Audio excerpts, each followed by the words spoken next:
Hello, good morning, welcome to Sarit classes and from here onward हमारे कौन से topic start होने वाले हैं। हमारे कोर ज्योग्राफी के टॉपिक स्टार्ट होने वाले हैं, यानी कि WM डेविस के टॉपिक को हम क्या करने वाले हैं स्टार्ट। देखिए, जो WM डेविस का टॉपिक है ना, उसके लिए आपको दो चीज़ें मैंने ऑलरेडी करवा दी हैं, लेकिन अगर कोई बच्चा पहली बार या डायरेक्टली इसी लेक्चर को आके देख रहा है ना WM डेविस के ही कंसेप्ट को समझने के लिए, तो अब मैं क्या करने वाला हूँ, जितना मैंने पढ़ाया है, ठीक है, जो डायरेक्टली रिलेटेड है किससे, WM डेविस के टॉपिक से, मैं यहाँ पे क्या करने वाला हूँ, बिल्कुल शॉर्ट फॉर्म में मैं लिखने वाला हूँ। देखिए, हमारा ये जो टॉपिक है किसका है, जियोमॉर्फोलॉजी का है। और जियोमॉर्फोलॉजी के अंदर हम क्या करने वाले हैं, हम करने वाले हैं कि हमारे, एक मिनट रुक जाइए भाई, ये जियोमॉर्फो कहीं ऊपर चला गया, ओहो, दोबारा लिखना पड़ेगा इसको।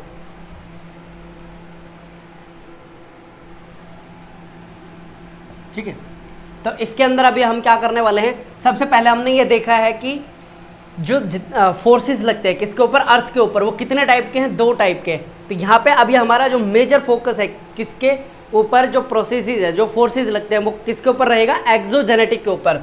क्यों, देखिए, जो डेविस यानी कि WM डेविस की मैं बात कर रहा हूँ, पैंक। अच्छा, एक और चीज़ मैं बता देता हूँ, I think last to last lecture में मैंने मोनैनॉक बोला था कि पैंक का है, नहीं वो डेविस का ही है, क्योंकि मुझे थोड़ा सा एक बार ना कन्फ्यूजन हुआ था कि डेविस का पैंक का, वो पैंक का नहीं है, डेविस का है, क्योंकि मोनैनॉक एक जगह है, ठीक है, एक पहाड़ी का नाम है, ठीक है। तो उस पहाड़ी की स्ट्रक्चर जिससे जो वो बोलते हैं ना कि एंड प्रोडक्ट जो बना है, ठीक है, जो मोनैनॉक जैसी है, मतलब वो पहाड़ी कैसी है, ऊपर से राउंड है। अगर ऐसी कोई पहाड़ी है, ठीक है, एंड जो प्रोडक्ट है वो बनता है राउंडेड है, तो वो क्या कहलाएगा, मोनैनॉक एज पर डेविस की थ्योरी, ठीक है। अगर वो पॉइंटेड है तो क्या कहलाएगा, इंसेलबर्ग कहलाएगा एज पर पैंक। तो ये जितने भी मैं यहाँ पे चीज़ें आपको बता रहा हूँ, ये एक और नाम यहाँ पे मैं लिख देता हूँ, एलसी किंग। ये जितने मैंने यहाँ पे नाम लिखे हैं, ये बेसिकली किस चीज़ की स्टडी करते हैं, ये स्टडी करते हैं जो एक्सटर्नल फोर्स है, ठीक है, यानी कि किसकी फोर्स कर रहे मतलब किसकी बात कर रहे हैं, इनकी जो थ्योरी है किसके ऊपर डिपेंड है, ये जो एक्सटर्नल फोर्स है, यानी कि हम एक्सटर्नल फोर्स को क्या बोलते हैं, एक्सोजेनेटिक, या तो प्रोसेस बोल लीजिए, फोर्सेस बोल लीजिए, मैं यहाँ पे लिख देता हूँ फोर्सेस। तो इनको थोड़ा सा हम क्या करने वाले, इलैबोरेटिव वे में यूज़ करने वाले हैं।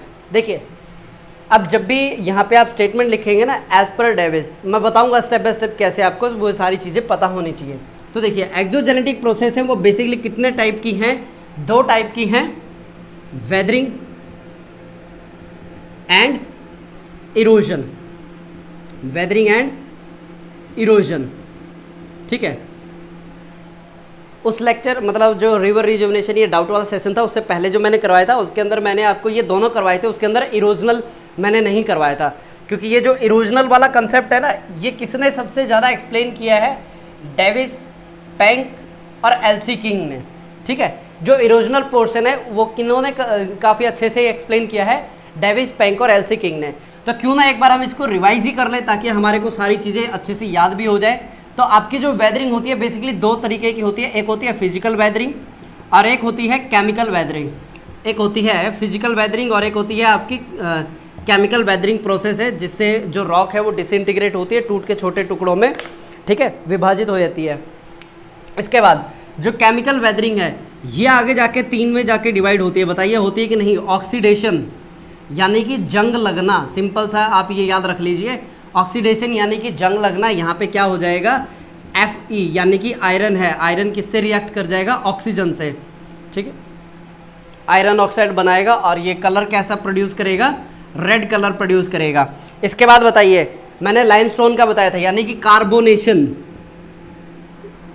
यानी कि कार्बोनेशन। कार्बोनेशन में बेसिकली ये है कि आपका CaCO3 बनेगा, यानी कि कैल्शियम कार्बोनेट बनेगा, और आपका इसके अंदर कौन सा मटेरियल है जो रिएक्ट कर रहा है पानी के साथ, ये रिएक्ट होगा, लाइमस्टोन बोला जाता है इसको, ठीक है। लाइमस्टोन क्या करेगा, पानी के साथ रिएक्ट होकर उसके अंदर क्या हो जाएगा, डिसॉल्व हो जाएगा। बताइए, एक तो आपका ऑक्सीडेशन हो गया, एक हो गया कार्बोनेशन, और बताइए ऑक्सीडेशन, कार्बोनेशन और रिडक्शन, ठीक है। ये आपके क्या है, केमिकल प्रोसेस है। और इसके अंदर और भी होते हैं जैसे डिसोल्यूशन वगैरह वगैरह, फिलहाल बेसिकली आप ये 3 इनको फोकस में रखिए। उसके बाद आपका आता है फिजिकल डिसइंटीग्रेशन, ठीक है। फिजिकल डिसइंटीग्रेशन, वेदरिंग डिसइंटीग्रेशन का मतलब होता है छोटे छोटे टुकड़ों में टूट के अलग होना। ठीक है, एक मिनट रुकिए। ठीक है, तो यहाँ तक आपने देख लिया केमिकल और फिजिकल। फिजिकल में देखते हैं, या तो पूरा देखिए टूटने के बहुत सारे तरीके हैं। यहाँ पे हम क्या कर रहे हैं, टूटने के तरीकों के बारे में लिख रहे हैं। या तो ब्लॉक टूटेगा पूरा, ठीक है, इसको बोला जाता है ब्लॉक डिसइंटीग्रेशन। एक बार देख ले लीजिए, ये ब्लॉक आया ही नहीं है लिखा हुआ।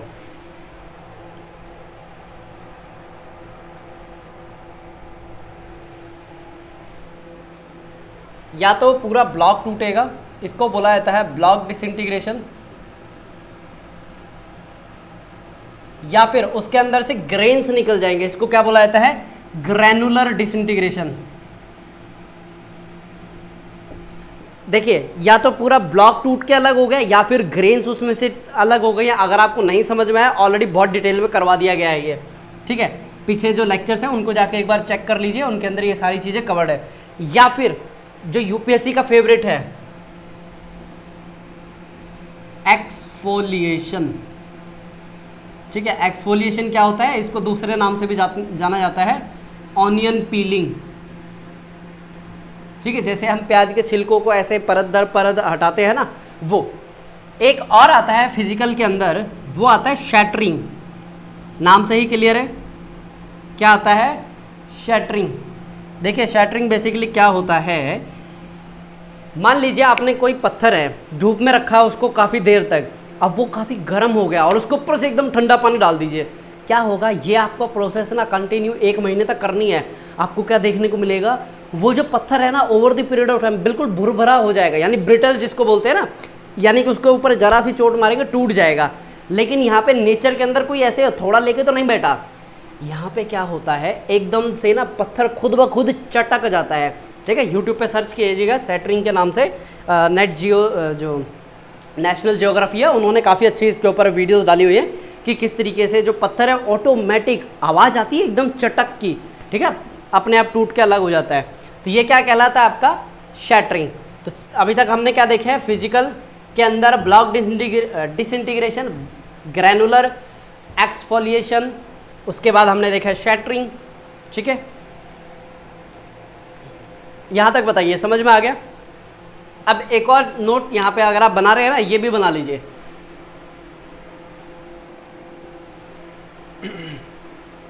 यहीं पे लिख देता हूँ मैं, ठीक है, 1 2 3। ठीक है, कुछ इस तरीके से।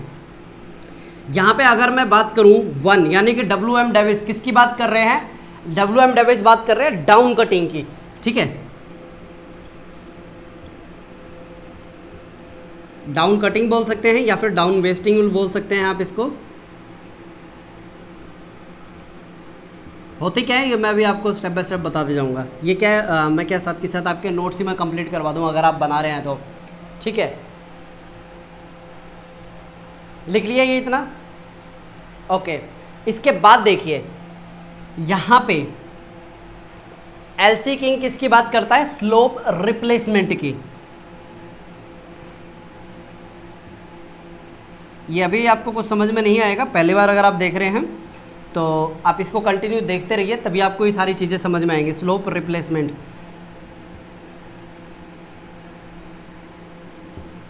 ये रिवीजन के टाइम पे ना ये नोट्स आपको बहुत मदद करने वाले हैं। और पैंक किसकी बात करते हैं, अच्छा मैंने दूसरे पे बिल्कुल सही लिखा, बिल्कुल सही लिखा। जो पैंक है वो बात करते हैं स्लोप रिप्लेसमेंट की, और ये बात करते हैं भाई साहब पैरेलल रिट्रीट की। जो 3 पे लिखा है ना, यानी एलसी किंग, ये बात करते हैं पैरेलल रिट्रीट। ठीक है, स्टेप बाय स्टेप समझिए होते क्या है। ये क्या है, एक रॉक का टुकड़ा है। अब इसके ऊपर से क्या हो रही है, नदी बह रही है।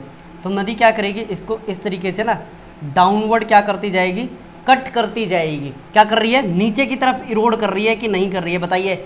नीचे की तरफ इरोड कर रही है ना, बिल्कुल सही जवाब। तो ये क्या कहलाया आपका, डाउन वेस्टिंग। अब बात करते हैं स्लोप रिप्लेसमेंट क्या होता है। ठीक है, स्लोप रिप्लेसमेंट का मतलब ये है, ये कैसा है ऊपर से टॉप, कैसा है, कॉन्वेक्स। ठीक है, और ये स्लोप कैसा है, कॉनकेव। ये जाके क्या करेगा, यानी कि अगर मैं इसको बिल्कुल इसी तरीके से, ये पूरा एक पहाड़ बनता है, ठीक है। अब हो क्या रहा है, यहाँ से इस तरीके से ये पूरा अगर 3D में लेके चले ना, यहाँ से आपकी रिवर आ रही है, रिवर क्या कर रही है, कंसिस्टेंटली इसको इरोड करती जाएगी, यानी जो ऊपर का टॉप है कैसा है, कॉन्वेक्स है, किसके द्वारा रिप्लेस हो जाएगा, कॉनकेव के थ्रू। इसको बोला जाता है जो स्लोप है वो रिप्लेस हो गया है, किससे, कॉनकेव स्लोप ने रिप्लेस कर दिया है कॉन्वेक्स स्लोप को। सिर के ऊपर से गया, कोई टेंशन की बात नहीं है, समझ जाइए बस आप। एक होता है फिर पैरेलल रिट्रीट। पैरेलल रिट्रीट क्या होता है, बिल्कुल ऐसे ही फालतू की ये है, ठीक है, इसके अंदर कुछ ऐसा खास नहीं है कि पैरेलल रिट्रीट आपको ज़्यादा डिटेल में समझाया जाए, सिंपल सा है, ये पैरेलल रिट्रीट है, ठीक है, यानी ये हिस्सा टूट के अलग हो गया है। उसके बाद ये फाइनल स्टेज, फिर ये जो फाइनल स्टेज है वो भी आगे जाके टूटेगी, ठीक है। इस तरीके से क्या हो जाएगा, लास्ट में कुछ इस तरीके की स्ट्रक्चर बसती है, ठीक है। तो ये 3 शब्द हैं, इनको आप मान के चलिए, ये गोल्डन वर्ड्स है, आपको बहुत मदद करेंगे सारे कंसेप्ट को समझने में। दोबारा बताता हूँ मैं, डाउन वेस्टिंग किसके द्वारा दिया गया है ये कंसेप्ट, WM डेविस के थ्रू। उसके बाद स्लोप रिप्लेसमेंट जो कंसेप्ट है किसके द्वारा दिया गया है, पैंक के थ्रू। उसके बाद जो पैरेलल रिट्रीट है ये शब्द किसके द्वारा दिया गया है, एलसी किंग के थ्रू। अब बात आती है ये सारी चीज़ें दी क्यों गई हैं, ये सारी चीज़ें इसलिए दी गई है जब ये घूमने के लिए निकले, ठीक है। इनको क्या मिल रहा है, कोई पहाड़ इस तरीके से ऊपर से टॉप है, मतलब जो उसका टॉप है कैसे, शार्प है, और कुछ ऐसे ऊपर से क्या राउंडेड शेप है, ठीक है। तो डेविस ये बोलता है कि अगर वो राउंडेड है, मेरी थ्योरी उसके ऊपर बिल्कुल सही फिट बैठती है। उसके पीछे राउंड होने का रीज़न क्या है, मेरी थ्योरी पढ़िए, सब कुछ आपको समझ में आ जाएगा। यानी कि वो बोलते हैं नीचे नीचे नीचे कटता जाएगा, ठीक है। डिटेल में भी देखेंगे, बिल्कुल आपको बिगिनर लेवल पे बेसिक आपको बता रहा हूँ ताकि यूज टू हो जाओ आप इससे।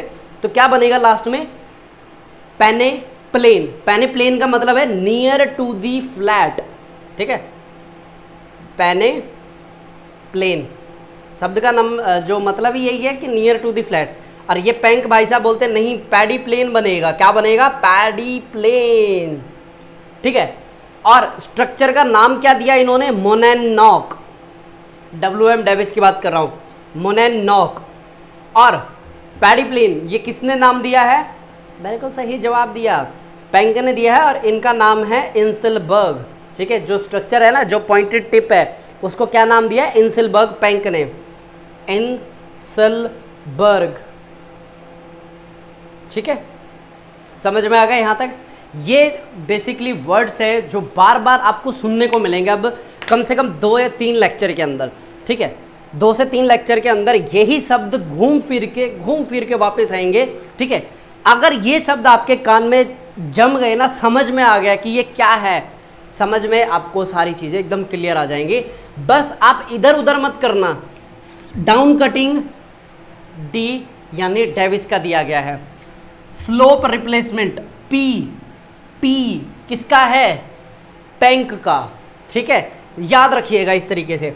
उसके बाद पैरेलल रिट्रीट किसका है, एलसी किंग का, बस इतना याद रखिए आप, ठीक है। बाकी फिर अभी हम डेविस की थ्योरी करते हैं स्टार्ट, ठीक है। देखिए जो ये इरोजनल है ना, ये 2 तरीके की होती हैं इरोजनल एक्टिविटी, ठीक है। साथ में ये थोड़े ना टिपिकल हैं, रखना पड़ता है कहीं कोई पॉइंट मिस ना हो जाए, ठीक है। तो ये सारी चीज़ें मैंने आपको बता दी हैं, आई थिंक आपने नोट कर लिया है ना। चलिए नहीं किया तो आप एक बार इसको क्या कीजिएगा, वीडियो को पॉज करके बैक करके देख लीजिएगा। अरे ऑनलाइन का यही तो एक फ़ायदा है, नहीं लिखा टक टक 2 बार दबाओ, 10 सेकंड पीछे रोको वहाँ पे वीडियो और नोट्स बनाओ अपने पूरे अच्छे तरीके से। हाँ ओके, बताइए आपकी तैयारी कैसे चल रही है यहाँ तक जियोमॉर्फो की, जो चीज़ें पढ़ाई हैं कैसा समझ में आया आपको, ठीक है। नीचे कमेंट में बताना, ताकि जो और यहाँ पे मैं बैकग्राउंड में काफ़ी सारी चीज़ें डेवलप कर रहा हूँ उनके बारे में फिर मैं यहाँ पे जल्दी अनाउंसमेंट करूँगा, ठीक है। हाँ, आज पूरा चांसेस है कि यहाँ पे साइंस एंड टेक का लेक्चर मैं रिकॉर्ड करूँ रात को बैठ के, तकरीबन 1 घंटा डेडिकेटली। जो पीपीटी है ना उसके ऊपर समय लगा, अभी से रॉ पीपीटी है, उसको फाइनल शेप देना बाकी है अभी से, ठीक है। कम से कम देखिए मैंने किस तरीके से सोचा है उसको, मैं यहाँ पे मंथ वाइज स्टार्ट करने वाला हूँ करंट अफेयर के प्रोस्पेक्टिव से। पहले मैं बेसिक स्टार्ट करने वाला था, लेकिन मुझे लगा फिर करंट अफेयर पे अलग से मेहनत लगेगी, इससे अच्छा क्या करते हैं करंट अफेयर उठाते हैं उसके साथ बेसिक ऐड कर देंगे। ठीक है, तो देखिए यहाँ पे अभी इतने ही पोर्शन को मैं यूज़ करता हूँ। ठीक है, जो इरोजनल एक्टिविटी है उसको एक्सप्लेन करने के लिए दो थ्योरी दी गई है। ठीक है, कौन सी थ्योरी गई है, डिपेंड करता है कौन सा एजेंट वर्क कर रहा है उसके हिसाब से। देखिए यहाँ पे एजेंट क्या है, सबसे पहले अगर रिवर है, ठीक है, अगर रिवर है तो कौन सी थ्योरी लगती है इसके ऊपर, नॉर्मल साइकिल ऑफ इरोजन। ठीक है, अगर रिवर एजेंट है तो उसके ऊपर कौन सी थ्योरी लग रही है, नॉर्मल साइकिल ऑफ इरोजन। अगर इसमें हवा है, कौन सी है, विंड है। ठीक है, अगर हवा है तो कौन सी यहाँ पे थ्योरी लगेगी बताइए, एलसी किंग। ठीक है, एरिड साइकिल ऑफ इरोजन। ठीक है, एरिड साइकिल ऑफ इरोजन। अच्छा एक और बात बताऊँ, यहाँ पे ज़रूरी ऐसा नहीं है कि यहाँ पे WM डेविस है उसने नॉर्मल साइकिल दिया, सिर्फ यही दिया। अरे भाई यहाँ पे जो हवा है, सूखा है, उसके लिए भी इन्होंने अपनी अलग से थ्योरी दी थी, लेकिन वो इतनी ज़्यादा फेमस नहीं है कंपैरेटिवली रिवर वाली। ठीक है, ओके, पॉइंट 2 हो गया, वेरी गुड। ये किसके थ्रू दी गई है, WM डेविस, और इनका फाइनल प्रोडक्ट क्या है, पेनेप्लेन। और ये जो एरिड साइकिल ऑफ इरोजन है ये किसके थ्रू दी गई है, एलसी किंग। और यहाँ पे एक और थ्योरी आती है जिसमें विंड क्या है, इरोजनल एजेंट है, और वो किसके द्वारा दी गई है, अच्छा पहले ये है एपिजेनिक, क्या नाम है भाई, हाँ, साइकिल ऑफ इरोजन। ठीक है, एपिजन साइकिल ऑफ इरोजन, ये किसके द्वारा दी गई है, ये दी गई है WM डेविस के द्वारा। यहाँ तक लिख लीजिए आप। हाँ, आप नोट्स बना रहे हैं मुझे पता है, साथ के साथ आप इसको नोट डाउन करते जाइए। अभी तक हमने दो एजेंट लिए हैं, रिवर और विंड। ठीक है, इसके अंदर अब एक और एजेंट आता है, कौन आता है, ग्लेशियर। वो अभी हमारा कोर्स ऑफ डिस्कशन नहीं है, वो इसलिए मैं यहाँ पे ऐड नहीं कर रहा हूँ। आप चाहे तो यहाँ पे इस तरीके से लिख भी लीजिए। ठीक है, एक और एजेंट होता है, ग्लेशियर होता है। अगर आप किसकी बात कर रहे हैं, रेन की, यानी कि इनडायरेक्टली आप बात कर रहे हैं पानी की, यानी कि किसकी बात कर रहे हैं, रिवर की बात कर रहे हैं।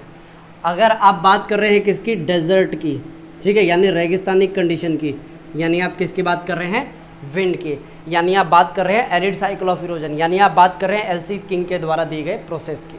ठीक है, ओके,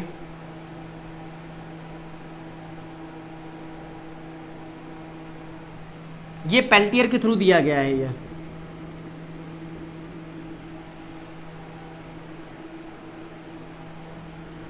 ठीक है, ये पेल्टियर के थ्रू दिया गया है। ओके,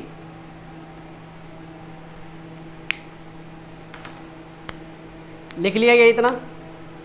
ठीक है, अब मैं आपको दिखाने वाला हूँ कुछ यूज़फुल नोट्स, किसके लिए, जो साइकिल ऑफ इरोजन है उसके लिए। ठीक है, ये नोट्स क्या करने हैं, आपको पढ़ने हैं। ठीक है, बाकी जो सिंपल चीज़ें हैं ना, बिल्कुल एक आसान शब्दों में मैं आपको सारी चीज़ें यहाँ पे बोर्ड के ऊपर दिखाने वाला हूँ। ठीक है, एक बार ये देख लीजिए पूरा। एक मिनट रुक जाइए, ये ठीक है, चलिए इसको मैं अभी यहीं पे रहने देता हूँ। साथ अभी फिर हम क्या करते हैं, अपने डेविस वाले कंसेप्ट को स्टार्ट करते हैं, क्योंकि उसको समझाने में ही बहुत वक्त लग जाएगा। देखिए, जो WM डेविस थे ना, उनका मेन प्रोस्पेक्टिव क्या था, वो क्या करना चाह रहे थे, वो ये जानना चाह रहे थे कि भाई जो वैली है यानी वी शेप वैली है, वो क्यों बनी। ठीक है, वो तो चलो ठीक है, बन गई, जो भी है जैसे भी है वो बन गई, लेकिन जब वो घूमने निकले कहाँ पे, गार्डन में, ठीक है, वहाँ पे क्या देखते हैं, दूर एक राउंडेड हिल देखने को मिलती है। वो क्यों भाई भला, ठीक है, वो वहाँ पे कैसे बनी। फिर एक और उन्होंने स्ट्रक्चर देखी, ठीक है, वो उसमें कंफ्यूज हो गए ये क्यों है। तो इसके बाद ना उन्होंने कम से कम 2 साल तक, ठीक है, क्या किए, डीप स्टडी किए। और यहाँ पे एक और चीज़ आप यहाँ पे ध्यान रखिए, ये जो थ्योरी है कितने साल पुरानी है, 121 साल पुरानी है ये, ठीक है, 120 ईयर साल पुरानी है। मैं थोड़ा सा डिस्क्लेमर दे देता हूँ ताकि आप जब इस थ्योरी को पढ़ें तो दिमाग में ये बैकग्राउंड भी रखिएगा। यहाँ पे क्या अवेलेबल नहीं है, नो सैटेलाइट, नो एरोप्लेन, ठीक है, और एक जगह से दूसरी जगह जाने के लिए क्या चाहिए, पैर चाहिए, यानी कि 11 नंबर की गाड़ी चाहिए, यानी कि पैदल आप जा रहे हैं, ठीक है। ये 121 साल पहले क्या किया गया है, इनके द्वारा खुद फिजिकली वहाँ पे जाके सारी चीज़ें स्टडी की हैं, उसके बाद थ्योरी दी गई है, ठीक है। तो यहाँ पे हम स्टार्ट करते हैं अपने डेविसियन साइकिल, डेविसियन साइकिल ऑफ इरोजन। अब देखिए डेविस की जो साइकिल है वो क्या बोलती है, डेविस की साइकिल ये बोलती है कि भाई मेरे प्रोसेस में ना 2 फोर्सेस है जो एक्ट कर रही हैं। कौन सी हैं वो 2 फोर्सेस, एंडोजेनेटिक एंड एक्सोजेनेटिक, ठीक है। ये फोर्सेस क्या कर रही हैं, दोनों एक्ट कर रही हैं। लेकिन अब इसके अंदर वो क्या बोलते हैं, मेरे जो प्रोसेस है उसके अंदर ये 2 फोर्सेस एक्ट कर रही हैं, लेकिन इस प्रोसेस के अंदर जो आपका एंडोजेनेटिक है ना वो होता है शॉर्ट पीरियड के लिए। कितने टाइम के लिए, शॉर्ट पीरियड के लिए। और कैसा है ये एंडोजेनेटिक प्रोसेस, रैपिड है। शब्दों को ध्यान से, एंडोजेनेटिक प्रोसेस लग रहा है as per Davis theory short period के लिए, लेकिन वो कैसा है, रैपिड है, ठीक है। और फिर ये बोला जाता है एक्सोजेनेटिक प्रोसेस है वो लगा है लॉन्ग पीरियड के लिए, ठीक है, लॉन्ग पीरियड के लिए वो लगा है प्रोसेस। ये यहाँ तक बताइए, ये सिंपल है, बिल्कुल बेसिक से लेके चल रहे हैं। अब देखिए यहाँ पे ट्विस्ट क्या है, वो पता क्या कह रहे हैं, पहले ये लगा है फिर ये लगा है। समझ में आया क्या बोल दिया मैंने, एज पर WM डेविस की थ्योरी पहले ये 2 फोर्स लगी हैं, वो एडमिट करते हैं 2 टाइप की फोर्सेस लगी हैं, ठीक है, ये 2 अलग अलग फोर्सेस हैं। लेकिन इसके अंदर सबसे पहले नंबर पे ये लगती है और दूसरे नंबर पे ये लगती है सेकंड फोर्स, ठीक है। अभी तक मैं सिर्फ जो है थ्योरी का इंट्रोडक्शन करवा रहा हूँ, डिटेल में नहीं घुसे अभी तक, ठीक है। एक तो ये बोलते हैं, उसके बाद बता दिया ना ये सारा पॉइंट। हाँ, अब इसके बाद क्या हुआ कि जो एक्सोजेनेटिक प्रोसेस है इसके अंदर क्या क्या चीज़ें इम्पैक्ट कर रही हैं, क्लाइमेट, स्लोप, स्ट्रक्चर, ठीक है। थ्योरी स्टार्ट नहीं है अभी से, बस एक्सप्लेनेशन चल रही है, इंट्रोडक्शन पार्ट है अभी से। यानी कि क्या बोला गया, एक्सोजेनेटिक की क्या लगी है, लॉन्ग पीरियड में, लेकिन इस लॉन्ग पीरियड के अंदर जो स्ट्रक्चर आपको बन के मिली है, ठीक है, स्ट्रक्चर बोलिए, रिलीफ जो आपको अभी दिख रहा है, मॉर्फोलॉजी अभी आपको दिखाई दे रही है, वो किन चीज़ों से इम्पैक्ट हुई है, क्लाइमेट से, ठीक है। और यहाँ पे जब बात की जाती है क्लाइमेट की, वो किसका यहाँ पे रेफरेंस ले रहे हैं, रिवर का रेफरेंस लिया जा रहा है। किसका रेफरेंस लिया जा रहा है, रिवर का रेफरेंस लिया जा रहा है। अगर कहीं पे रिवर है, बताइए वो सिचुएशन, वो जगह, वो लोकेशन, वो लैटिट्यूड कैसा होगा, गर्म या बहुत ठंडा, वो होगा आपका ह्यूमिड एरिया, ठीक है, ह्यूमिड एरिया होगा, ठीक है। कैसा एरिया होगा, ह्यूमिड एरिया। और वहाँ पे क्या होगी, जो रिवर है यानी कि पानी की क्या होगी, बहुतायत होगी, ठीक है। यहाँ तक समझ में आ गया। अभी तक मैंने बात की है क्लाइमेट की, स्लोप के ऊपर वो इतनी बात नहीं करते और स्ट्रक्चर के ऊपर इतनी बात नहीं करते। उन्होंने बोला कि हाँ जो स्ट्रक्चर है वो इम्पैक्ट करता है, ठीक है। उन्होंने क्या बोला, स्ट्रक्चर इम्पैक्ट करता है, बस इतना बोल के वो ख़त्म कर दिया उन्होंने, ठीक है। ये था सिर्फ जो है इंट्रोडक्टरी पार्ट। अब करते हैं उनकी थ्योरी स्टार्ट। उन्होंने अपनी थ्योरी दी है, ठीक है। साथ के साथ ये पेज हटा देता हूँ मैं यहाँ पे, जो जो पॉइंट आपको बता दिए हैं, ठीक है।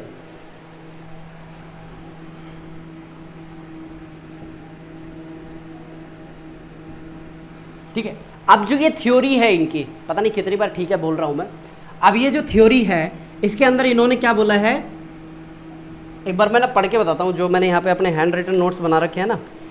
Davis gave his theory on 3 factor. कौन से 3 फैक्टर के ऊपर इन्होंने अपनी थ्योरी दी है? सबसे पहले आता है इनका स्ट्रक्चर, फिर आता है प्रोसेस, फिर आता है टाइम। ये डेविस का क्या है? ट्रायो बोला जाता है।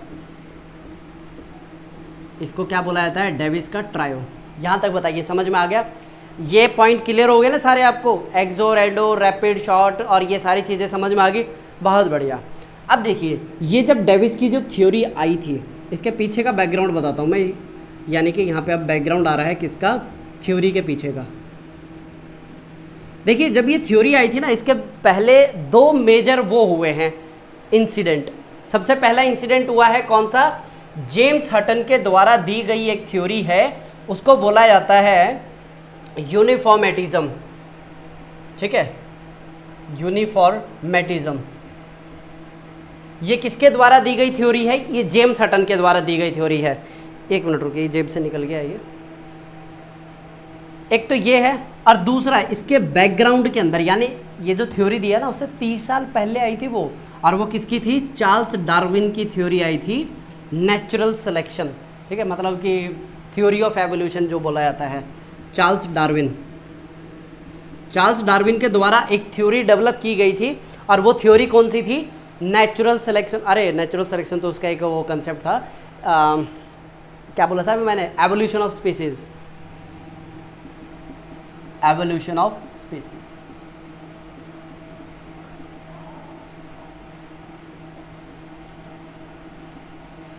अब देखिए, यहां पे 2 क्या हुए हैं? बैकग्राउंड में 2 इंसिडेंट हुए हैं। ये इंसिडेंट है 1785 का, ठीक है, और ये उसके काफ़ी टाइम के बाद क्या है? ठीक है, चार्ल्स डार्विन और जेम्स हटन। यहाँ पे जेम्स हटन ने क्या दिया है कि भाई जो प्रोसेस है लॉन्ग टर्म चलते हैं, पिक कर लिया। ठीक है, कर लिया पिक। उसके बाद यहाँ पे चार्ल्स डार्विन ने क्या बोला कि जो आपकी स्पीसी है ना, वो इवॉल्व हुई है over the period of time, और यहीं पे ये बोलते हैं नेचुरल सिलेक्शन। ठीक है, नेचुरल सिलेक्शन। नेचुरल सिलेक्शन का मतलब क्या है? यहाँ पे एक और आता है, फिटेस्ट ऑफ सर्वाइव, या फिर सर्वाइवल ऑफ फिटेस्ट। एक थ्योरी ये भी है इनकी।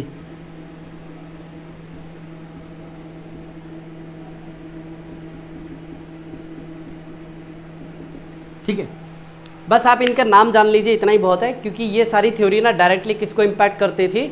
यहाँ पे WM डेविस के द्वारा दिए गए कंसेप्ट को। ये 1859 की थ्योरी है, और 1889 के आसपास ये थ्योरी दी गई थी किसके द्वारा? डेविस के थ्रू। तो इसी थ्योरी से इंस्पायर्ड होके यहाँ पे डेविस के द्वारा क्या बोला गया कि भाई जैसे यहाँ पे किसमें जो चार्ल्स डार्विन ने क्या बोला कि नेचुरल सिलेक्शन होता है, एवोल्यूशन होता है। यहाँ पे इन्होंने क्या बोला? जो लैंड फॉर्म है, यानी यहाँ पे मैं किसकी बात कर रहा हूँ? मैं डेविस की बात कर रहा हूँ। डेविस बोलते हैं वहाँ पे नेचर के अंदर एवोल्यूशन होता है, एवोल्यूशन ऑफ स्पीसीज की बजाय एवोल्यूशन ऑफ नेचर भी आप लिख सकते हैं। ठीक है, एवोल्यूशन ऑफ नेचर आप लिख लीजिए, ताकि मैं थोड़ा सा कोरिलेट कर पाऊँ यहाँ पे। यहाँ पे मैं क्या बात कर रहा था? एविस। यहाँ पे लैंडस्केप। ठीक है, या तो लैंडस्केप बोल लीजिए या फिर लैंड फॉर्म की बात कर लीजिए।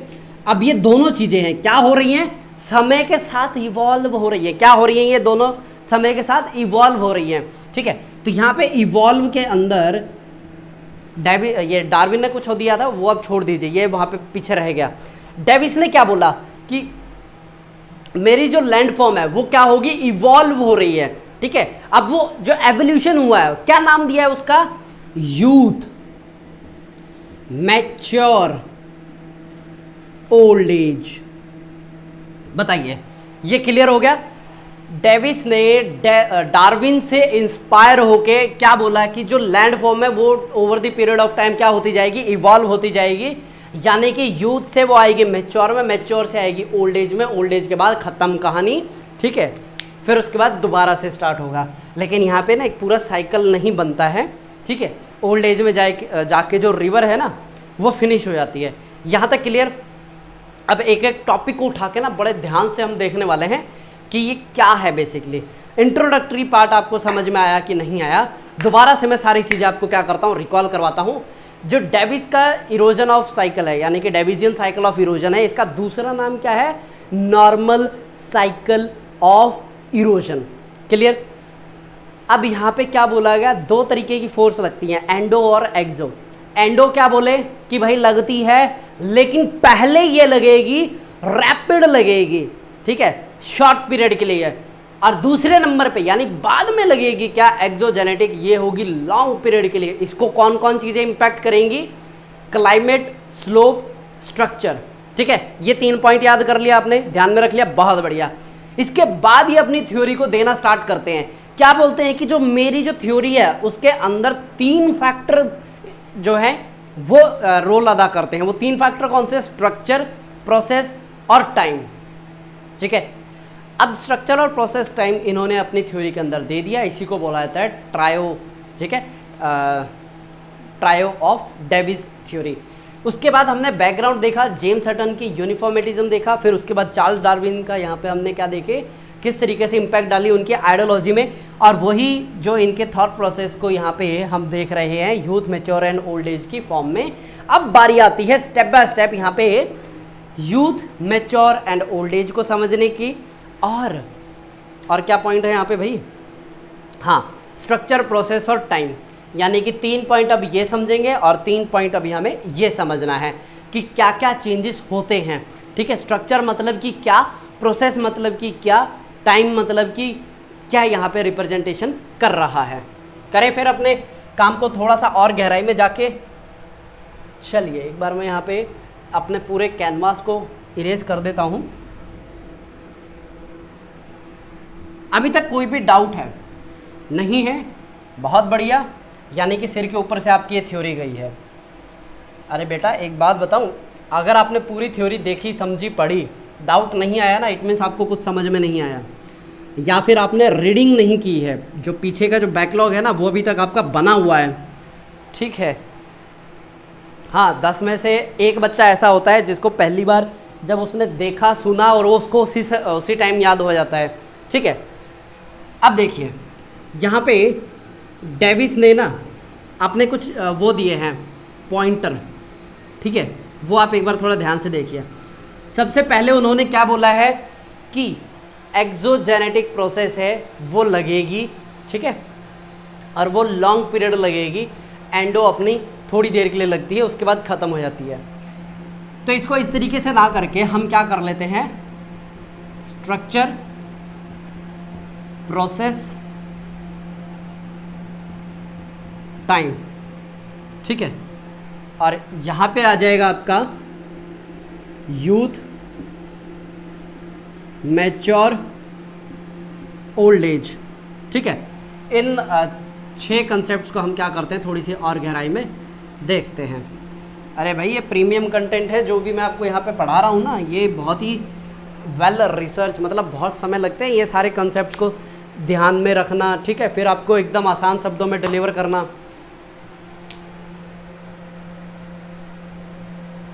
अब ठीक है,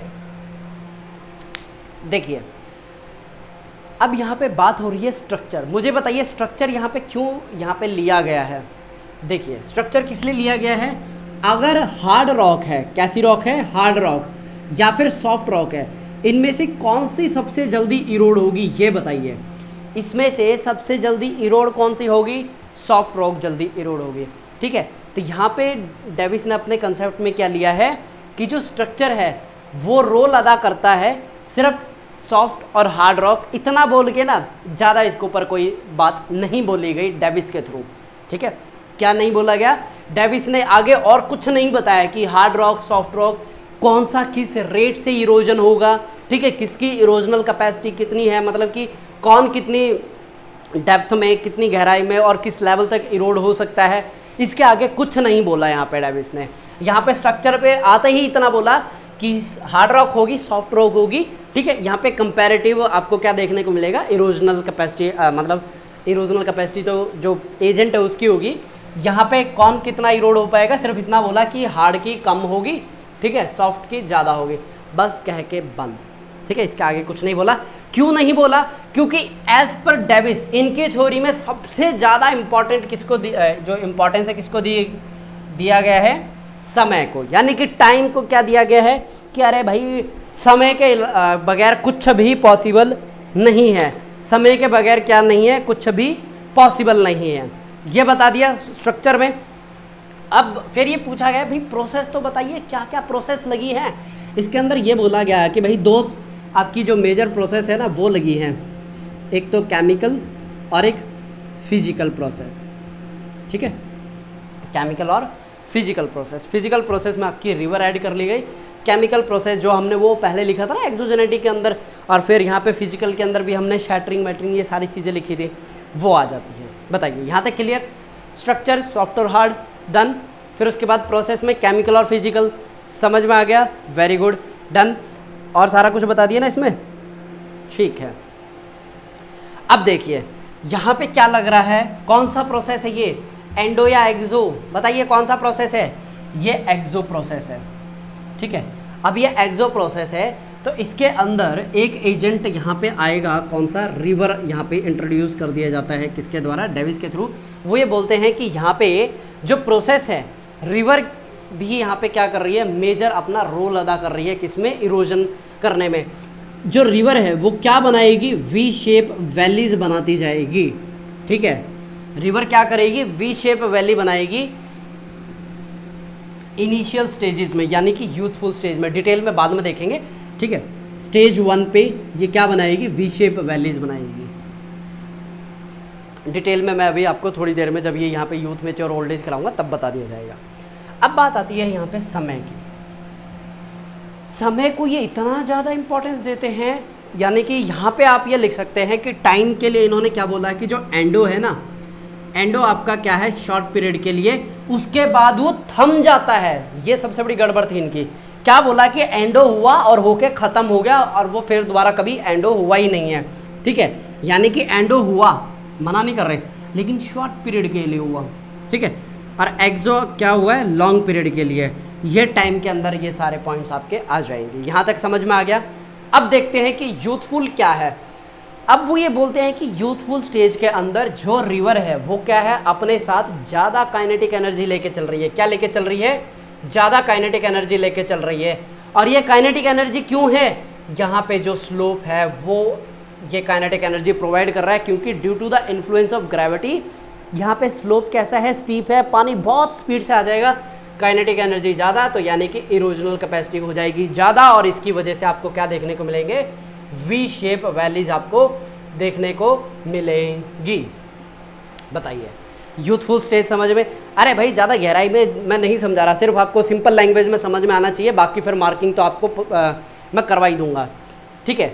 दोबारा बता रहा हूँ, यूथफुल स्टेज में जो स्लोप है वो ज़्यादा सबसे इंपॉर्टेंट रोल अदा करता है। क्यों? ज़्यादा स्टीप स्लोप, ज़्यादा काइनेटिक एनर्जी ज़्यादा, क्यों? स्टीप स्लोप है। अब स्टीप स्लोप होगा तो क्या हो गया भाई, ग्रेविटी उतनी ज़्यादा ताकत से खींचेगी किसको, पानी को।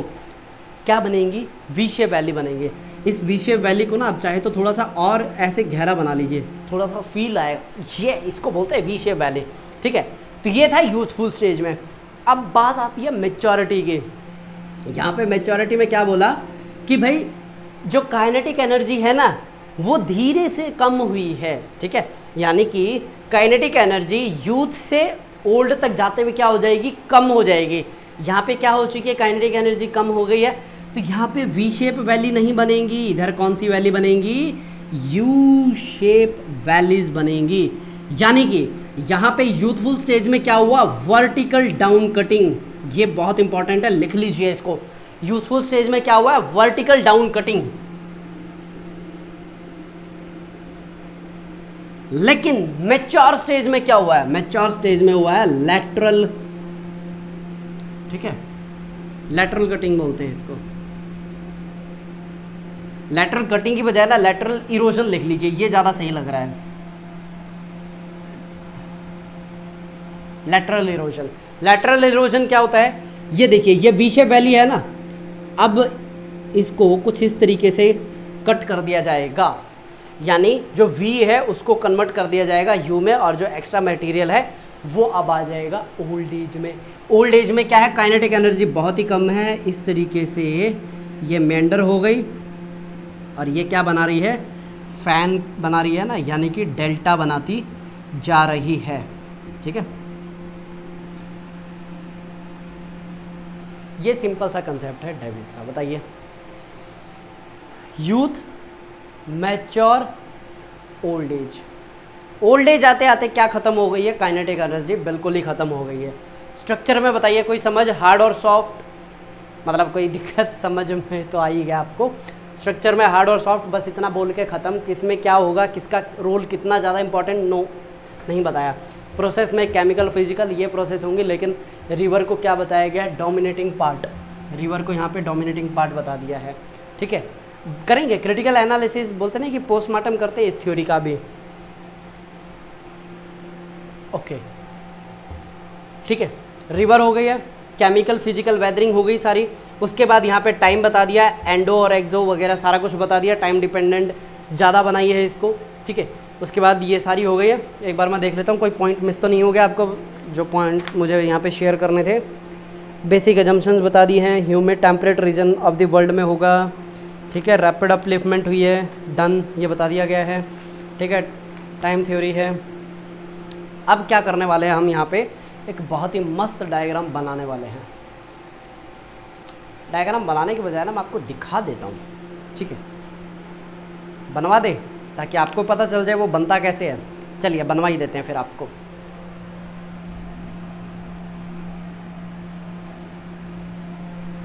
बताइए, थ्योरी समझ में आई? अच्छा, ये थ्योरी सुनते के साथ कैसा लग रहा है? थ्योरी आसान है या मुश्किल है? ये अभी पॉजिटिव पॉइंट मैं आपको साथ के साथ बता रहा हूँ। थ्योरी क्या है? आसान है ना, समझ में आ गई ना? Structure, process, time. ठीक है, पहले क्या होगा, उसके बाद क्या होगा, उसके बाद क्या होगा, समझ में आ गया ना आपको? यही इनकी थ्योरी का प्लस पॉइंट है कि जो बच्चे हैं ना वो इनकी थ्योरी को बहुत पसंद करते हैं। क्यों पसंद करते हैं? समझ में जल्दी आ जाती है भाई, समझ में जल्दी आ जाती है। इसलिए बच्चे क्या बोलते हैं, अरे सर पढ़ाओ तो डेविस पढ़ाओ, पैंक को ना बोरी बिस्तरे में बांध के साइड कर दो, ये पल्ले पड़ता नहीं है। अरे जब हम पढ़ा रहे हैं कैसे पल्ले नहीं पड़ेगा? ठीक है, अब हम क्या करने वाले हैं, डायग्राम बनाने वाले हैं एज पर देयर थ्योरी।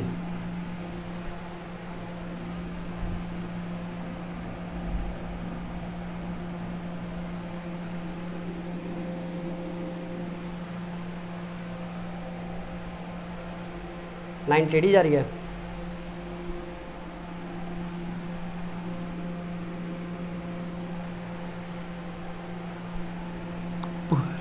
पूरा ही मिटाना पड़ रहा है।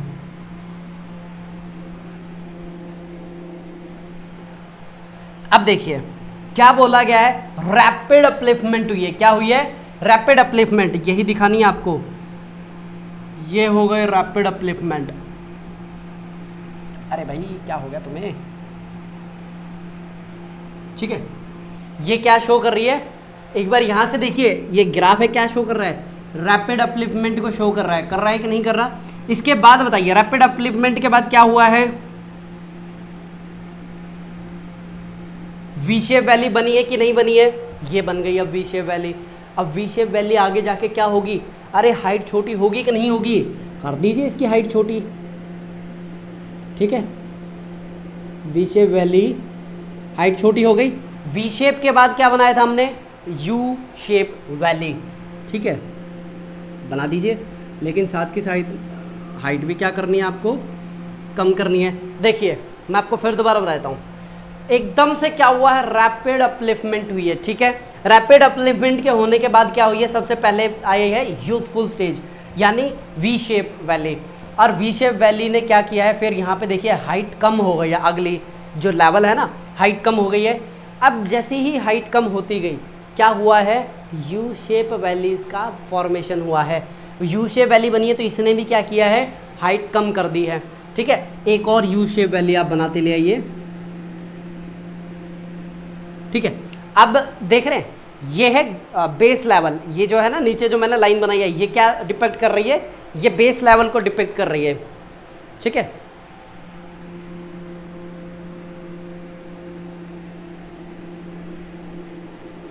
बस यहाँ पे आके ख़त्म कर दीजिए इसको। ठीक है, डायग्राम यहाँ पे फिनिश हो गया है।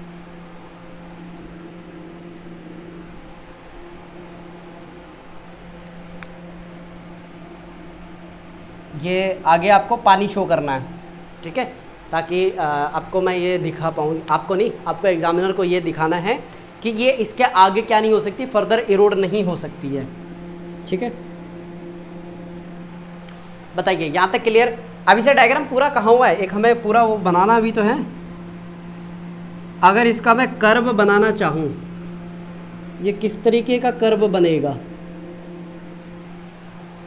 कुछ ऐसा कर्व बनेगा कि नहीं बनेगा? अरे बताइए बताइए। हाँ बिल्कुल ऐसा ही कर्व बनेगा, और इसको इस तरीके से क्या कर दीजिए, शेड कर दीजिए।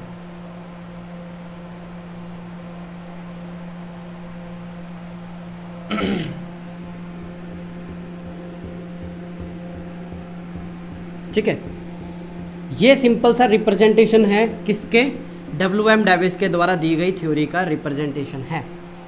ठीक है, अब यहाँ पे आप लास्ट में ना एक चीज़ का ध्यान रखिएगा, इस डायग्राम में आपको जो लास्ट का ये जो बना रहे हैं ना पेनेप्लेन, ये ऊपर से राउंडेड बनाना है, ये ध्यान जरूर रखना। अदरवाइज क्या होगा, अगर आपने इसको राउंडेड की जगह क्या कर दिया, कुछ ऐसे शेप बन गई ना, पूरा डायग्राम गलत हो जाएगा, क्योंकि वो पैंक हो जाएगा। ठीक है, डेविस का डायग्राम में पैंक, ये वही हो जाएगा कि जर्मन और अमेरिकन। ठीक है, उस टाइम भाई ये जो समय चल रहा था ना, ये एंटी थे एक दूसरे के। बताता हूँ, थोड़ी सी वर्ल्ड हिस्ट्री में घुसे, पहले डेविस कंप्लीट करवा दूँ। ठीक है, पहले मैं डायग्राम ही कंप्लीट करवा देता हूँ। ये क्या हो गया भाई, एक मिनट रुक जाइए भाई, मेरे स्क्रीन पे कुछ ओपन हो गया है। ओके, ये है एल्टीट्यूड। ठीक है, ऊपर की तरफ जा रहे हैं ना, ये है एल्टीट्यूड, और ये जो नीचे ऐसे सीधा जा रहा है ना, ये क्या है, टाइम को शो कर रहा है। किसको शो कर रहा है, ये टाइम को डिपिक्ट कर रहा है। ये आगे उधर तक पूरा लेके चले जाना। ठीक है, उसके बाद ये क्या शो कर रहा है, ये लोअर कर्व को शो कर रहा है। ठीक है, जो जमीन नहीं, जो ऊपर माउंटेन है ना, वो छोटे हो गए हैं, लोअर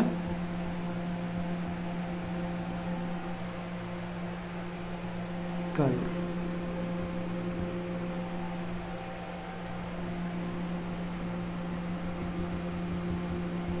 स्टेज चेंज हो रही है ना, तो उसके लिए आपको ये मार्किंग करके भी शो करनी है।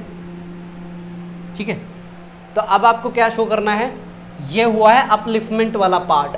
ठीक है, ये हुआ है ना ऊपर, इसको बोला जाएगा अपलिफ्टेड पार्ट। अपलिफ्टमेंट है क्या है, हाँ। और ये क्या है, स्लोप, और ये है यूथफुल स्टेज, ये है मैच्योर, और ये यहाँ पे तो आके क्या हो गई है, बिल्कुल ख़त्म ही हो गई है। हाँ, ओल्ड एज आप लिखना चाहे तो लिख सकते हैं, लेकिन हमने नीचे क्या टाइम को डिपिक्ट किया है ना, तो ये आपको ऊपर ही लिखना है। और सबसे इम्पॉर्टेंट ज़रूरी क्या दिखाना है आपको,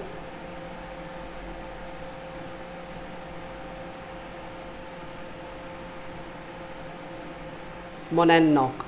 ये लीजिए, मैं साइड हट जाता हूँ ताकि आप ये डायग्राम पूरा बना लीजिए।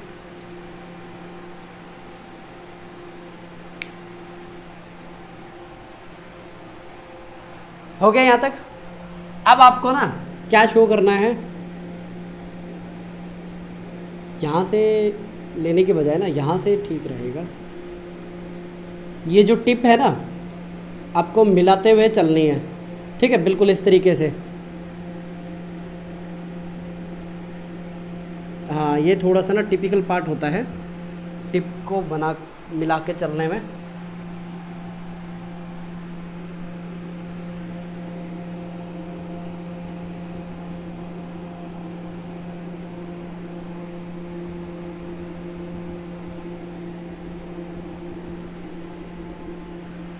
ठीक है, तो अब ये आपका डायग्राम तकरीबन हो गया है पूरा।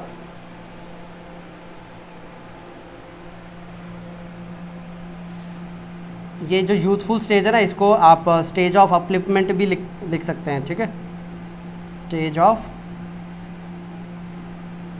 Upliftment, stage of upliftment. ये लीजिए, मैं हो गया साइड, आप इसको एक बार बना लीजिए। चलिए मैं लास्ट में यहाँ पे सी लेवल लिख देता हूँ ताकि ये डायग्राम हो जाए कंप्लीट। सी लेवल, चलिए बना लीजिए आप।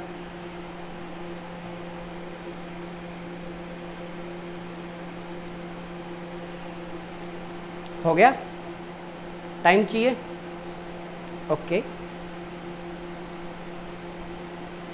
डायग्राम में लिखना है आपको geographical representation of Davis cycle of erosion. Graphical geographical बोल दिया क्या मैंने?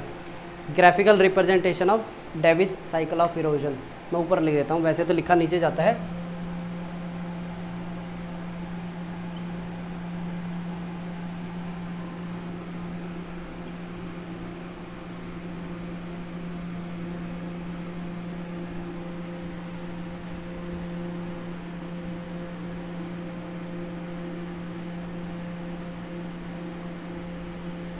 ठीक है, बना लीजिए आप इसको।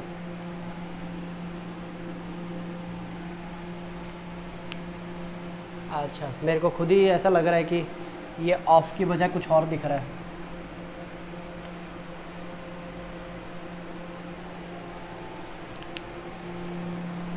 डेविस का कंसेप्ट यहाँ पे तकरीबन होता है पूरा, लेकिन यहाँ पे प्लस और माइनस रहते हैं, वो एक बार मैं आपको वर्बली ही बता देता हूँ। अच्छा, साथ के साथ पेन यूज़ करूँ? ठीक है, लेकिन उससे पहले मैं हो जाता हूँ। अच्छा, मैं पानी पी लेता हूँ, इतनी देर आप बना लीजिए, फिर हम स्टार्ट करते हैं।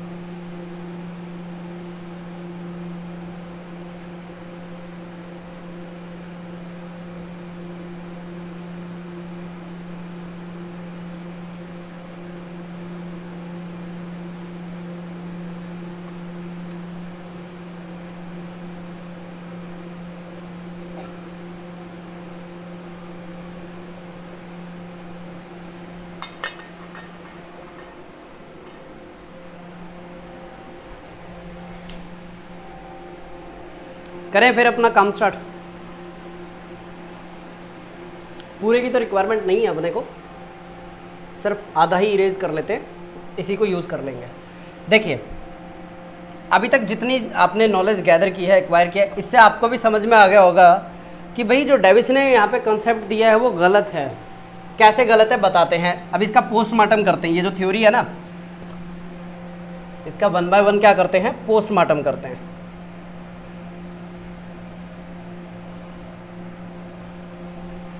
सबसे पहले देखिए यहाँ पे, अब आप सबसे पहला पॉइंट डेविस ने क्या बोला कि एंडो लगता है रैपिड, ठीक है, एक्सो लगता है लॉन्ग पीरियड में।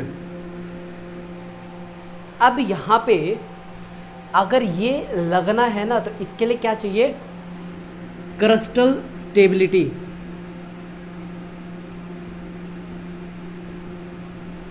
क्या चाहिए, क्रिस्टल स्टेबिलिटी चाहिए। क्रिस्टल स्टेबिलिटी का मतलब ये है कि जो आपकी लिथोस्फेरिक स्लैब है ना, वो कहीं मूव नहीं होनी चाहिए। लेकिन ये प्रूव कर दिया गया है प्लेट टेक्टोनिक थ्योरी के द्वारा कि जो प्लेट्स होती हैं कंसिस्टेंट क्या होती हैं, मोशन में रहती हैं। प्लेट क्या रहती है, कंसिस्टेंट मोशन में रहती हैं। तो यानी कि ये पहला कंसेप्ट उनका हो गया गलत। ठीक है, क्या हुआ, इनका यही कंसेप्ट हो गया गलत। दूसरा, इन्होंने क्या बोला, स्ट्रक्चर, प्रोसेस और टाइम। इसमें इन्होंने क्या ज़्यादा इंपॉर्टेंस दे दी, टाइम को ज़्यादा इंपॉर्टेंस दे दी कि टाइम ही डिसाइड करेगा कि क्या कौन सी स्ट्रक्चर बनेगी। लेकिन अगर स्ट्रक्चर के ऊपर ध्यान देते ना, भाई एक बात बताओ, जो सॉफ्ट रॉक है वो तो जल्दी इरोड हो जाएगा ना, तो उसके ऊपर आपको फोकस करना चाहिए था, उसके ऊपर फोकस नहीं किया। ठीक है, एक ये लूप होल। तीसरा बताइए, अब तक की स्टडी से आपको क्या पता चला है, जो थर्ड जो इनका नेगेटिव पॉइंट है, बताइए।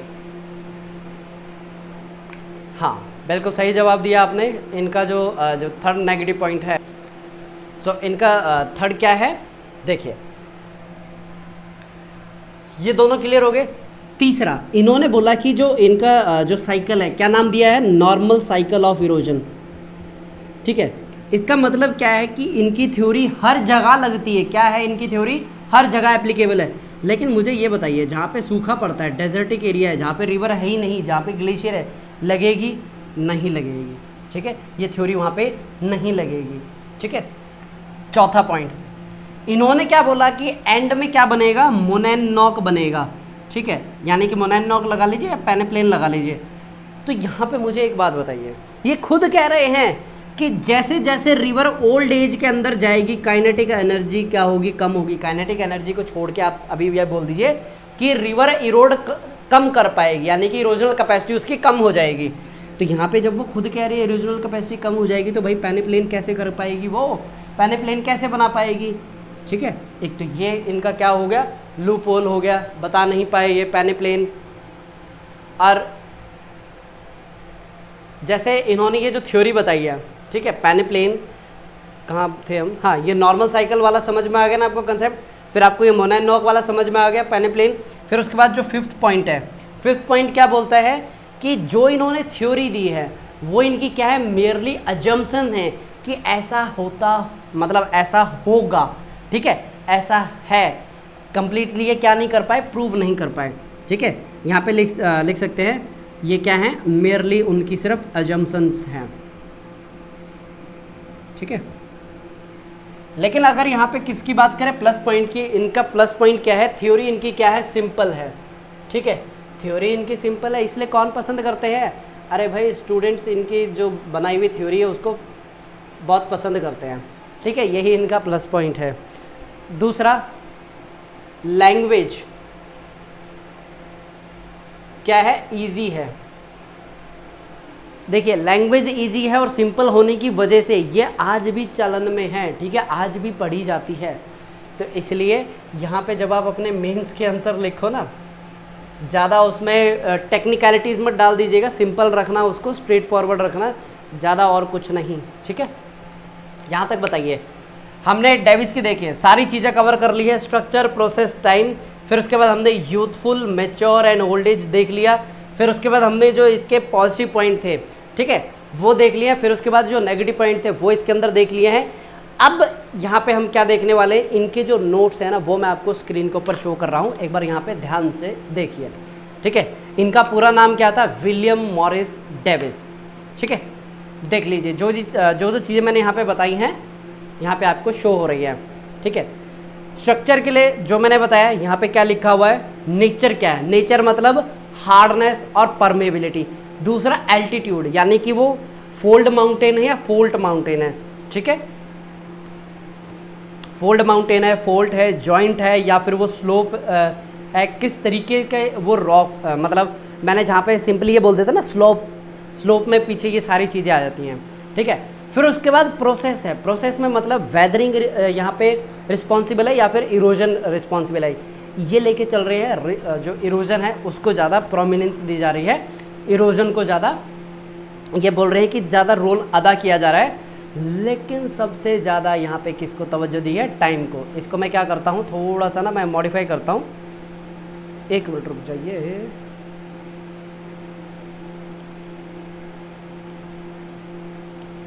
ठीक है, यहाँ तक क्लियर हो गया। अब मैं आपको ये दिखा देता हूँ। अच्छा, ये डेविस की साइकिल है जो इन्होंने अपने क्या बताई थी? अजम्पशंस। यहाँ से इनकी क्या स्टार्ट होती है? Youth, mature and old age.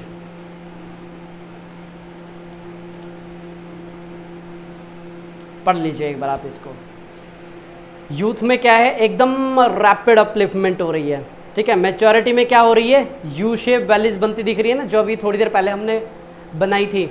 ठीक है, उसके बाद ओल्ड एज में आपको क्या देखने को मिल रहा है? जेंटल स्लोप देखने को मिल रहा है और मोनैनॉक बनते हुए दिख रहे हैं आपको। यस और नो? ठीक है,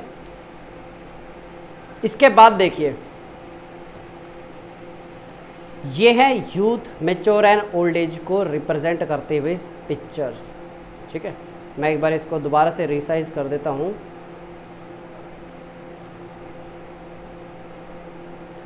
ये जो डायग्राम दिख रहे हैं ना, youth, mature and old age, जो अभी तक हमने बात की है, रिवर किस तरीके से इरोड करेगी, किस लेवल तक ये जो वी शेप वैली बनाएगी, ये उसके डिपेक्ट करते हुए डायग्राम्स हैं। एक बार आप इनको ध्यान से देखिए। डिवीजन कंसेप्ट के लिए डायग्राम मैंने यहाँ पे लगाया। सबसे पहले क्या दिख रहा है आपको, यूथफुल, उसके बाद क्या दिख रहा है आपको, मैच्योर, उसके बाद क्या दिख रहा है, ओल्ड एज। यहाँ पे आप ना देखते जाइए, वी शेप दिख रही है आपको, फिर उसके बाद ये ब्रॉड हो गई है यानी यू शेप वाली दिख रही है, उसके बाद ये ना के बराबर आपको दिख रही है, यानी कि कुछ शो ही नहीं हो रहा। अगर आपको यहाँ पे जो डिवीजन कंसेप्ट के नीचे ब्राउन कलर के 3 डायग्राम है नहीं समझ में आए तो यहाँ पे उसके राइट हैंड साइड में एक मैंने उसकी कॉपी लगाई है, ठीक है, ताकि आपको डिफरेंट एंगल से समझ में आ जाए, ठीक है।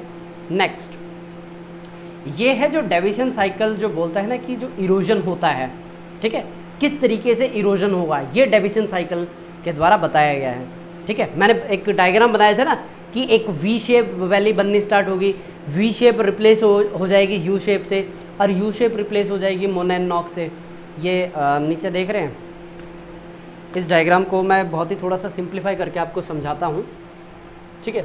हालांकि यह आगे आएंगे 3-4 बार जब स्लोप रिप्लेसमेंट पढ़ा जाएगा, ठीक है, तब आपको ये डायग्राम अच्छे से समझ में आ जाए, तो उसके लिए मैं आपको अभी बता देता हूँ।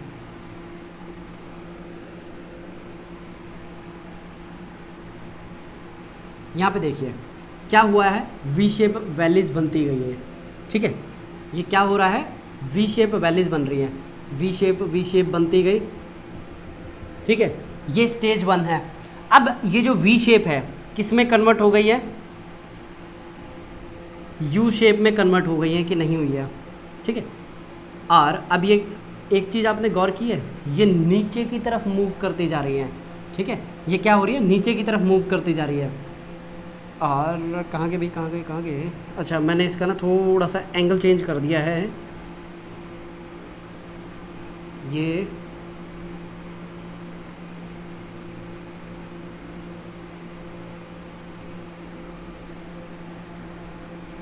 इस तरीके से कुछ बनेंगी है।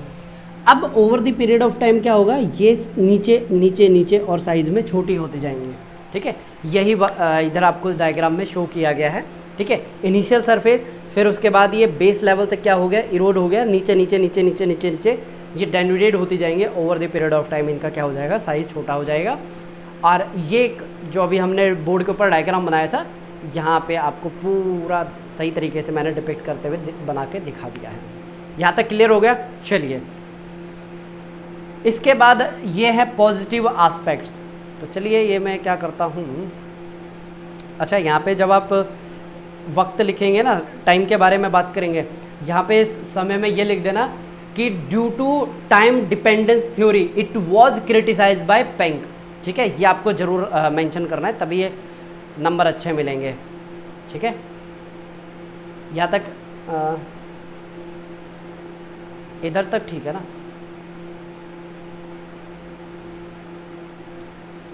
एक मिनट रुकिए, मैं आपको ये डायग्राम दिखाना चाह रहा हूँ, तो एक बार ये डायग्राम देख लीजिए आप, ठीक है। ये आपको वेबसाइट के ऊपर मिल जाएंगे, ये जो है ना आपको जो स्टडी मटेरियल है आपको वेबसाइट के ऊपर मैं डाल के दे दूँगा, ठीक है, वहाँ से ले लीजिएगा। ये पॉजिटिव पॉइंट ये हम ऑलरेडी डिस्कस कर चुके हैं, ड्रॉबैक वो मैं आपको ऑलरेडी समझा चुका हूँ, बैंक का क्या व्यू पॉइंट है वो मैंने आपको वर्बली बता ही दिया है, ठीक है। अगर कुछ बच्चे इसको उस पर देख रहे हैं ना मोबाइल पे, तो उनको मेरे ख्याल से ये नहीं पता चलेगा, तो मैं इसको ना 3 हिस्सों में करके दिखाता हूँ। ये है पार्ट 1, ठीक है, यहाँ तक समझ में आ गया। अब यहाँ पे जो पॉजिटिव और जो ड्रॉबैक है वो मैं आपको शो कर देता हूँ विद बैंक के पॉइंट ऑफ व्यू। देख लीजिए, यहाँ पे आपको चाहे तो पॉज करना हो पॉज भी कर लीजिए। और अरे भाई आप कहाँ जा रहे हो, मैं अपनी यहाँ पे पिक्चर को क्या करता हूँ थोड़ी देर के लिए गायब कर लूँ मैं अपने आप को। ये लीजिए मैं गायब हो गया। आप एक बार पॉज करके यहाँ से पढ़ भी लीजिए क्या लिखा हुआ है, ठीक है। प्रकट हो जाऊँ मैं दोबारा, ये लीजिए मैं प्रकट हो गया। अरे भाई आ गया ना। चलिए इसके बाद एक बार इसका कैनवास ठीक कर लेते हैं, नहीं तो नेक्स्ट जो वीडियो जो टॉपिक आपको दिखाऊंगा वो पूरा नहीं दिखाई देगा आपको।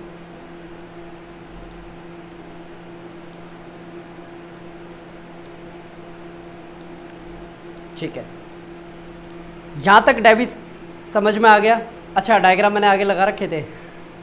ये है आपका पेंक साइकिल ऑफ इरोजन, ये हम करेंगे कल के लेक्चर में, ठीक है। ऑलरेडी 1 घंटे का लेक्चर हो गया है। ये कल के लेक्चर के अंदर ये सारे जो डायग्राम्स हैं ना मैं आपको स्टेप बाय स्टेप आपको समझा दूंगा, ठीक है, किस तरीके से जो पैंक है उसने अपना अलग यहाँ पे प्रोस्पेक्टिव शो किया कि ऐसे नहीं, ऐसे डायग्राम ज़्यादा सही। अरे डायग्राम मतलब कि इरोजनल कैपेसिटी है वो इस तरीके से ज़्यादा सही होंगी। ठीक है, तो चलिए यहाँ पे आपका लेक्चर क्या करते हैं, हम समाप्त करते हैं और मिलते हैं आपसे नेक्स्ट लेक्चर के अंदर। और डेविस वाला, अच्छा मैं यहाँ पे मार्किंग करवा दूँ। देखिए मार्किंग अभी पॉसिबल नहीं है क्योंकि डेविस, पैंक और एलसी किंग करवाने के बाद में सारी आपको मार्किंग एक साथ करवाऊँगा, अदरवाइज़ होगा क्या, चीज़ें समझ में नहीं आएंगी आपको। ठीक है, तो अभी और कुछ ऐसा पॉइंट है जो बताना था आपको? ठीक है, सारी चीज़ें हो गई हैं, बस पढ़ते रहिए, बढ़ते रहिए। मेरी तरफ से आप सभी को नमस्कार, मिलते हैं अगले लेक्चर के अंदर आपसे।